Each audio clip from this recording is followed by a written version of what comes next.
নমস্কার বন্ধুরা। তো আজকে আমি আমার নিয়ে চলে এসেছি তোমাদের কাছে একটা সত্যিকারের ঘটনাটা আগে বলার আগে তোমাদের সাথে একজনের আমি পরিচয় করিয়ে দিই। আজকে আমাদের স্টুডিওতে একজন নতুন গেস্ট, নতুন অতিথি, নাম সমীরণ মজুমদার। তারও নিজস্ব একটা চ্যানেল আছে, যে সেই চ্যানেলে তিনিও এরকম ভূতের স্টোরি, এরকম সত্যিকারের ঘটনা যেগুলো বলে থাকে, হয়তো নিজের থেকে বলে না, জাস্ট লাইক প্লে করা, মিনস অন্য ক্যারেক্টার থাকে, ক্যারেক্টার ওয়াইজ প্লে করা হয় ঘটনাগুলো।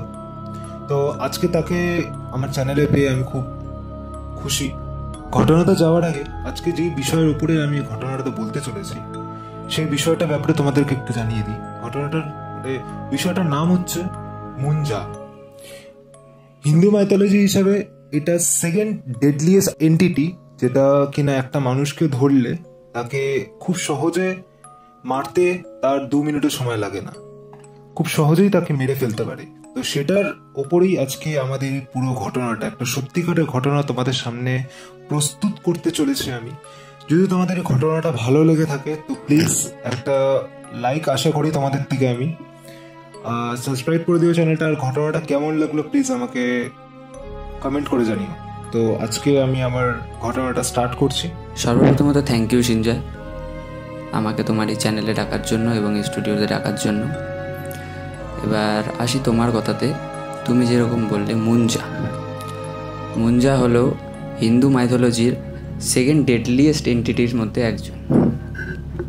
সর্বপ্রথমত আসে ব্রহ্ম রাক্ষস, তারপরে আসে মুঞ্জা হলো বলা চলে একজন ব্রাহ্মণ শিশুর প্রেতাত্মা, বা ওটার উপরে অনেকে সব সাধনা করে সেখানে মুঞ্জা ক্রিয়েট করে। তো ব্রাহ্মণ শিশুর যখন বয়স থাকে সামথিং 10 বা 10.5, তখন তার মুন্ডন করা হয়। সেই মুন্ডনের 10 দিনের মধ্যে যখন তার মৃত্যু হয় বা আকস্মিক মৃত্যু হয়, তখন সে মুঞ্জায় পরিণত হয়। এবং এই মুঞ্জা সব শিশু পরিণত হয় না। যেসব শিশুর প্রবল ইচ্ছা থাকে মনের মধ্যে, হয়তো ফিউচারে গিয়ে কিছু করার, বা নিজের জন্য কিছু করার, বা ফ্যামিলির জন্য কিছু করার, বা কাউকে ভালোবাসার, যখন তার মধ্যে প্রবল ইচ্ছা থাকে সে মুঞ্জায় পরিণত হয়। তো সিঞ্জয় বলে রাখি, এই মুঞ্জার সহজে কারোর বাড়িতে আসে না বা সহজে কারোর উপর ভর করে না, কারণ মুঞ্জাকে সিদ্ধি করা সাধারণত নর্মাল কোনো সাধকের পক্ষে সম্ভব নয়। মুঞ্জাকে সিদ্ধি করতে গেলে অনেক ঘোর তপস্যা করার তান্ত্রিক একমাত্র তাকে সিদ্ধি করতে পারে, যেহেতু সে second most deadliest entity in the Hindu mythology. তো বলি, মুঞ্জা জিনিসটা সহজে কারোর বাড়িতে আসে না, এবং যদি তার বাড়িতে চলে আসে তাহলে সে খালি সেই মানুষটিকে নষ্ট করবে না, সে তার 14 পিড়ি যে থাকে তাদেরকেও নষ্ট করবে, একের পর এক পিড়ি নষ্ট করে যাবে। এগুলো পিড়ি দর পিড়ি থাকে মুঞ্জা। তো এরকমই একটা সত্যিকারের ঘটনা আমি তোমার সাথে শেয়ার করতে যাচ্ছি মুঞ্জার। আমি 2022-এর সেপ্টেম্বর কি অক্টোবরের মতন টাইমে গিয়েছিলাম মুম্বাই। তো সেই টাইমে আমি সেখানের একজন বন্ধুর সাথে পরিচয় হয় এবং সে আমাকে সেই ঘটনাটা বলে। মুম্বাইয়ে ওয়াশির এদিকে একটা সোসাইটি আছে এবং সেই সোসাইটির মধ্যে একটা বিল্ডিং রয়েছে। বিল্ডিংও বলা চলে ভুল, একতলার মতন, ঠিক আছে। এবং সেখানে প্রথমে একজন লোক থাকতো এবং তার বউ থাকতো, এবং সে এবং তার বউ দুজনেই মারা যায়। আকস্মিক মৃত্যু, পোস্টমর্টম রিপোর্টেও কোনো কিছু ধরা পড়েনি। তারপর তার ছেলে সেখান থেকে তো দূরেই থাকতো। তারপর তার ছেলে সেখানে একজনকে ভাড়া আনার 2 সপ্তাহের মধ্যেই সেই লোকটাও মারা যায়। তার ছেলে হয়তো ভাবলো যে হয়তো কিছু সামথিং হচ্ছে যার জন্য মারা যাচ্ছে। সে সেটাকে মানেনি, কারণ সে ওয়ান কাইন্ড অফ নাস্তিক টাইপের, মানে না ভূত প্রেত ভগবান এসব মানে না। তো তারপরে সেকেন্ড টাইম আবার ভাড়া আসলো, 2 সপ্তাহের মাথায় আবার মৃত্যু। লোকজন তো প্রায় ভয়ে কি বলবো, প্রচণ্ড ভয় পেয়ে গিয়েছে ব্যাপারটা নিয়ে। এবং তারপরে পাড়ার লোকজন সেই বাড়িটার সামনে দিয়ে যাওয়া বন্ধ করে দেয়, সোসাইটির লোকজন সেই বাড়িটার সামনে দিয়ে যাওয়া বন্ধ করে দেয়, এবং সেই সোসাইটিটাকে তালা মেরে দেওয়া হয়। মাই মিস্টেক, সোসাইটি নয়, বাড়িটাকে তালা মেরে দেওয়া হয়। এবং সেই বাড়িটাকে তালা মারার 1 থেকে 2 মাস পরে তার ছেলে সে বাড়িটিকে বিক্রি করার প্রস্তাব দেয় এবং একজন লোক এবং তার বউ দুজনে সে বাড়িটিকে কিনতে রাজি হয়। সে বাড়িটিকে যখন তারা দেখতে আসে তখন তারা সে বাড়িটিতে কিছু না কিছু একটা অনুভব করে, ঠিক আছে, যে মানে সেখানে তারা দুজন নেই, অন্য কেউ রয়েছে, একজন বা দুজন না, তার বেশি রয়েছে, সেটা তারা অনুভব করে। এবং তারপরে তারা তাদের চেনা প্যারানর্মাল এক্সপার্টকে ডাকে। প্রথমে যখন প্যারানর্মাল এক্সপার্ট আসে তখন সে তার মানসিক চিন্তাধারার মাধ্যমে বুঝতে পারে যে সেখানে কোনো না কোনো একটি এন্টিটির বাস রয়েছে, কিন্তু সে জানতো না যে সেখানে মুঞ্জার বাস রয়েছে। যখন সে বাড়ির ভিতরে প্রবেশ করতে যায় সে প্রবেশ করতে পারে না, সেই জন্য সে পাশের বাড়ির ছাদের থেকে বাড়িটিকে দেখার জন্য উপরে ওঠে। যখন সে উপরে ওঠে তখন সে দেখতে পায় বাড়ির যে লন রয়েছে সে বাড়ির লনের মধ্যে 3টে বাচ্চা খেলছে। এবং যখন সে তাদের দিকে তাকিয়েছিল হঠাৎ করেই সেই 3টে বাচ্চা তার দিকেই চোখ তুলে তাকালো, এবং যখনই তাকালো সে প্যারানর্মাল এক্সপার্ট বুঝে গেল যে এই বাড়িতে মুঞ্জার বাস রয়েছে। প্রথমত সে 3জন মুঞ্জাকেই দেখতে পেয়েছিল। তারপরে হঠাৎ করেই সে সেখানে অজ্ঞান হয়ে যায়, এবং অজ্ঞান হয়ে যাওয়ার পরে সে একটা ওয়ান কাইন্ড অফ নাইটমেয়ার দেখতে পায়, যে সে একটা বিছানায় শুয়ে রয়েছে, চারিদিকে নবজাত শিশু যেরকম হয় সেরকম শিশু পড়ে রয়েছে, ভ্রূণ নষ্ট হয়ে রয়েছে, পচা দুর্গন্ধ, এবং হামাগুড়ি দেওয়া শিশু তার দিকে তেড়ে আসছে, একটা নয় প্রায় 10 থেকে 12টার। তারপরে হঠাৎ করে সেই যে বাড়ির যে মালিক ছিল সে মালিক এসে তাকে ধাক্কা দেওয়াতে সে জেগে ওঠে এবং তার নাইটমেয়ারটা ওখানেই শেষ হয়েছে। তারপরে পাড়ার লোকজন এবং যে মালিক ছিল সবাই মিলে সেখানে একটা তামসিক হাবানের ব্যবস্থা করে। তামসিক হাবান মানে হচ্ছে গিয়ে সেখানে কোনো শুদ্ধ জিনিস থাকবে না, সব অশুদ্ধ জিনিস থাকবে, কোনো সেখানে নৈবেদ্য কিছু থাকবে না, সেখানে বলি দেওয়া হবে এবং লোকজন স্নান না করে আসবে, অশুদ্ধ জামা কাপড় পরে আসবে, সেটাকে বলা হয় তামসিক হাবান।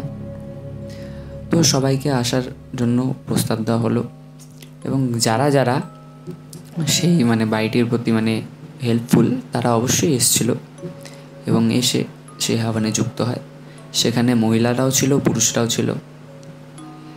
তারপরে তামসিক হাবানের জন্য সেই মানে যে বাড়িটা কিনতে এসেছিল সে রত্নাগিরির থেকে 3জন তান্ত্রিককে ডাকে, এবং সেই মুঞ্জাকে, তখন তো সে জানতো না যে সেখানে মুঞ্জা, ও ভেবেছিল নর্মাল কোনো ভূতের ছায়া বা বাস্তুদোষ, সেটাকে পূরণ করার জন্য বা সেটাকে ঠিক করার জন্য সে ডাকে। তো 3জন এসে সেখানে তামসিক হাবানের ব্যবস্থা করে, এবং তামসিক হাবানের ব্যবস্থা করার পরে এবং সেই তামসিক হাবানের জন্য একটি কালো মুরগির ব্যবস্থা করা হলো, এবং রত্নাগিরির থেকে যে বাড়িটি কিনেছিল সে 3জন পণ্ডিতকে নিয়ে আসলো সেই বাড়ির প্রবলেম দূর করার জন্য। এবং যখন তারপর সবাই একে একে সেই বাড়িতে প্রবেশ করার পরে তামসিক হাবান স্টার্ট হলো, এবং সে তামসিক হাবান স্টার্ট হওয়ার পরে সেখানে সর্বপ্রথমত একটি কালো মুরগির বলি দেওয়া হলো, এবং তার রক্ত যে ছিল সেটাকে তামসিক হাবানে আহুতি দেওয়া হলো, এবং সেখানে যারা উপস্থিত ছিল মহিলা পুরুষ সবাইকে সেই কালো মুরগির একটি একটি করে মাংসের টুকরো হাতে দেওয়া হলো, এবং বলা হলো যে যখনই তারা কোনো শব্দ শুনতে পাবে সেই মাংসের টুকরোটিকে দক্ষিণ দিকে থাকা যে দরজা সে দরজার মধ্যে ছুঁড়ে মারবে। তামসিক হাবান কিছুক্ষণ চলার পরে হঠাৎ করে যারা মহিলা ছিল তাদের পেটের মধ্যে অসম্ভব জোরে ব্যথা চালু হলো, যেরকম 9 মাস পরে লেবার পেন হয় সামথিং সেরকম ব্যথা চালু হলো। ব্যথায় তারা প্রায় কাতর, কিন্তু তাদের একজনেরও কেউ প্রেগনেন্ট ছিলেন না, বা তাদের একজনেরও কারোর পেটে কোনো বাচ্চা ছিল না। হঠাৎ করে লেবার পেন স্টার্ট হওয়ার পরে সবাই দেখতে পেল বা শুনতে পেল বলা চলে যে কোনো বাচ্চা কাঁদছে, এবং ভ্রূণ যে রয়েছে ভ্রূণ চারিদিকে যেরকম পচে যাওয়া যে গন্ধ সেই গন্ধ পাওয়া যাচ্ছে, এবং কোনো বাচ্চা হামাগুড়ি দিয়ে আসছে এরকম শব্দ তারা শুনতে পেল। যখনই তারা এসব শুনতে পেল সবাই মিলে সেই মাংসের টুকরো দক্ষিণ দিকের দ্বারে ছুঁড়ে মারল, এবং তামসিক হাবানের আগুন সেই সময় নিভে গেল। এবং নিভে যাওয়ার পরে সেই যে মহিলাদের যে লেবার পেন ছিল সেগুলো বন্ধ হয়ে গেল, এবং সেই দরজাটাও হুট করে বন্ধ হয়ে গেল। তারপরে সবাইকে একে একে বেরিয়ে যেতে বলা হলো। তারা একে একে বেরিয়ে গেল, কিন্তু 3জন পণ্ডিত সেখানেই বসেছিলেন। কিছুক্ষণ পরে দরজা খুললো এবং তারা দেখতে পেল যে 3জন পণ্ডিত সেখানেই মৃত অবস্থায় পড়ে আছে।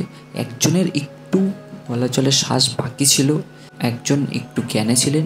সে একজনকে বললেন, এখানে কেউ বসবাস করতে পারবে না, এখানে 14টি মুঞ্জার বাস রয়েছে এবং সে আজকের থেকে নয় 12 পিঢ়ি ধরে এখানে বাস করছে। তাই তাদের তাদের বসবাসকে কোনো দিনও এখান থেকে ভঙ্গ করা যাবে না। যে এখানে বসবাস করতে আসবে তার মৃত্যু অনিবার্য। তারপরে তন্ত্রবিদ্যার সাহায্যে সেই দরজাটিকে কোনোভাবে তন্ত্রবিদ্যার কবলে করে বন্ধ করা হলো, যাতে কেউ সেখানে প্রবেশ না করতে পারে, এবং কেউ সেই সোসাইটিতেও থাকা ছেড়ে দিল এবং সোসাইটি ছেড়ে চলে আসলো। সোসাইটিতেও যায় না, সেখানে কজেশনের বোর্ড লাগিয়ে দেওয়া হয়েছে এবং সবাই সেখান থেকে চলে আসে। এই ছিল মুম্বাইয়ের একটি সত্যি মুঞ্জার ঘটনা, যেটা আমি তোমার সাথে শেয়ার করলাম সিঞ্চন। অসংখ্য ধন্যবাদ সমীরন্দা যে আমাদেরকে এত সুন্দর একটা ঘটনা শোনানোর জন্য। সত্যি যখন আমি ঘটনাটা শুনছিলাম আমার গায়ে কাঁটা দিয়ে উঠছিল এই ঘটনাটা শোনার সময়। হয়তো অফ দ্য রেকর্ডিং আমি ঘটনাটা শুনেছি তোমার থেকে, কিন্তু তাও যখন তুমি ঘটনাটা রেকর্ড করছি আমরা, সেই সময় যখন আমরা ঘটনাটা শুনছি আমার সিরিয়াসলি গায়ে কাঁটা দিয়ে উঠছিল। আর আমি জানি না দর্শক বন্ধুদের কিরকম লাগলো ঘটনাটা। যদি তোমাদের ভালো লেগে থাকে তো প্লিজ আমাদেরকে কমেন্ট করে জানিও। আর সমীরন্দার এরকম ঘটনার কেমন লাগছে তোমাদের, যদি তোমাদের আরও এরকম ঘটনা দরকার থাকে তো প্লিজ আজকে আমাদেরকে কমেন্ট করে জানাবে। সমীরন্দা আরও এরকম ঘটনা নিয়ে আসার চেষ্টা করবে। তো আজকের এই ভিডিওটা, এই ঘটনাটা এই অবধি থাক। দেখা হচ্ছে নতুন কোনো ঘটনার সাথে। আমাদের চ্যানেলে এরকম ঘটনা তোমরা অনেক পাবে, তো চ্যানেলটা সাবস্ক্রাইব করে রাখো। আর খুব শীঘ্রই সমীরন্দার চ্যানেলেও আমার একটা নতুন ঘটনা আসার বা নতুন একটা ভিডিও আসার কথা চলছে। ওটার জন্য আমরা রেকর্ডিং করছি, স্টার্ট হয়ে গেছে সবকিছু, তো ওটাও আমরা খুব শীঘ্রই দেখতে পাবো। তো আজকের জন্য এইটুকুই থাক বন্ধুরা। দেখা হচ্ছে নতুন কোনো ভিডিওতে নতুন কোনো ঘটনার সাথে। টাটা।